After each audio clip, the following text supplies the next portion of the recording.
The Buzz, everyone, and today we're going to be talking about generations, right? Yes. So our perspectives, our experiences, bridging the gap, okay? So joining us today are Reverend V. Lonnie Peake Jr., who brings us the Making a Difference segments every week. Thank you for being here.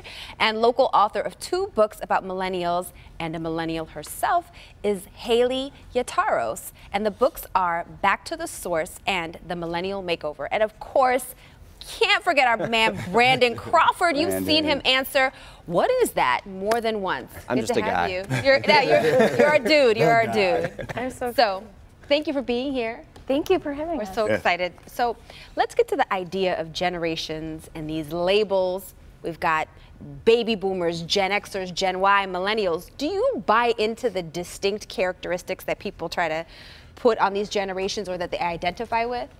Well, I guess I'm the baby boomer, the older one. I'm with you. Yeah. I'm with you. We good. We good. Wise.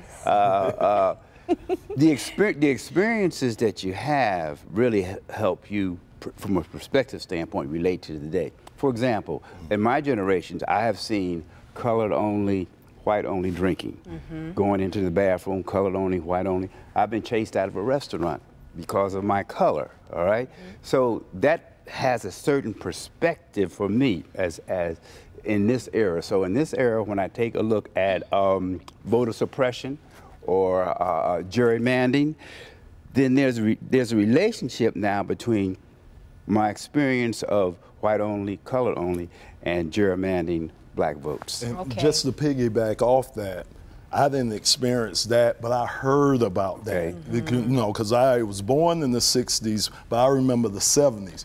But I heard about that, and that kind of formed my opinions about things too. So you're right, it's generationally, you can see where opinions have been formed by things, experiences that you have had. So what do you guys feel about this? Do you feel like experiences are what define you as a generation, or is it just that age? I would say, yeah, it's experiences. For us, I'd say for most millennials, the majority of your lifetime we've been at war, with the war on terror. And so there's been that's what I think has been the shaping aspect of our generation.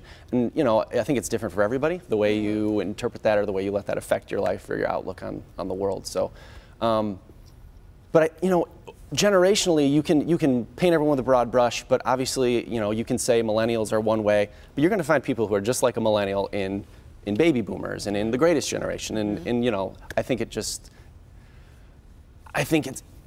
difficult to label, and I hate to jump into that millennial stereotype with both feet. I hate being labeled. Right. But yeah, I think it's difficult to paint an entire group with a broad brush because everyone's different. I do think experience holds like a lot of merit, like I totally do. But I also think even more than that, it's your environment. Like you think about how the millennials were raised now with this just surmounting pressure of technology and all these things that are just vying for their attention. And then you throw you being in your 20s on top of that. They're drowning in anxiety and depression because of everything, you know, out of everything that's coming their way. And then on top of it, you're 20 and you're trying to figure out who you are, what career you want to go into, how you're contributing to the world. And so I feel like for millennials, it's the environment that creates like a little bit more for us. But experience helps everything. Helps you feel more confident. Experience helps you feel confident. But I just think that based upon our environment and our culture, it just adds a little bit more pressure for us in the younger years. So how do we bridge these gaps? What can we all learn from each other? I think that's a good, excellent question. I think the experience that comes with your age, that comes with your wisdom. So I see things from my perspective from a generation, but I see it through your generation and your generation. So I'm able to have conversations with you about and reflect upon things that I have seen that you have not seen. And when I talk to you about that information, because I'm sure you have not seen white only, color only, you know what I'm saying? But I've seen that, so I talk to you about how that has impacted, so that'll give you a different perspective. So we have, I think, a responsibility to continue to talk about our experiences to help bring a common thread.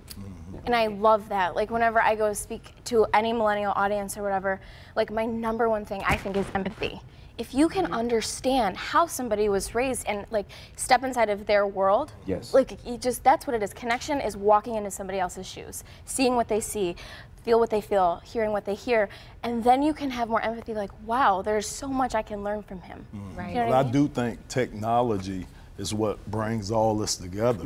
Because again, technology is just, I think it's just bringing all us closer to it, so I can get those experiences that you had, you know, back in the past. You look at YouTube, you look at some of the things, you could go back and look at some of the things that happened in the past now and kind of understand it a lot more, seeing it more so than hearing it too. Right. Well, and now with technology, like something happens in Saudi Arabia and we hear about it and it feels as if it's happening 2 in our minutes backyard. later. Sure, 2 minutes later. Yeah. Right. But let's talk about this. First of all, I would like to say I'm glad social media did not exist when I was growing up. You know what I mean? It didn't really hit till I was like in college, so thank God for that. But Brandon, I want to pose this question to you, and I want us all to talk about it. Does every generation think that they had it harder than the last one? Yeah, I mean, I think that you look back at ancient texts from ancient Romans, and they're complaining about those young kids, and they're, you know, entitled, and they don't know how hard we had it.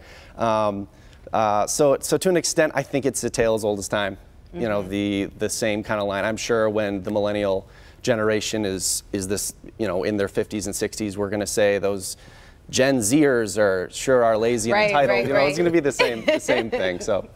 For sure, we don't, go ahead. Well, I was going to say, we all have had it hard. Right. You know, since the time of Adam, you were born, and each generation you have to deal with the experiences and the culture of that. So I think that, Toddy, that goes back to your question. That's why it's important for us to communicate, and so you can feel what I feel, and you can see what I see. So therefore, you have a better understanding of why I say and I do certain things. Exactly. So that broadens your exposure. So that's why communications through the generational line is very important. Absolutely, 100%. Yeah, no, I totally get that. Like when some of the generational work that I do, people always ask, how can I communicate? How can I connect with them? How can I connect to them? And we've all heard of the golden rule, right? Like do unto others the way that we want to. But there's another rule called the platinum rule, where it's do unto others the way that they wish to be communicated with. So I always say, well, just who are you talking to? Like my mentor always used to say, just see who's in front of you. Know your audience, Know right? your audience, There you in person go. by person, you know? Right. Like, is this from another generation? Do they prefer text over email? Do they prefer phone call? Do they prefer to hear the sound of your voice? Perfect. Yes. Because Thank it's funny, you for like that. I'm a millennial, but I love meeting face to face. Like I would prefer that more than text. I love that. Do you know what I mean? So it's like I'm a millennial and yet I have boomer kind of characteristics, I guess you could say. Okay. Hey, I think that everybody picks up a little bit of everyone. Thank you all for joining us and your Thanks. great and unique perspective.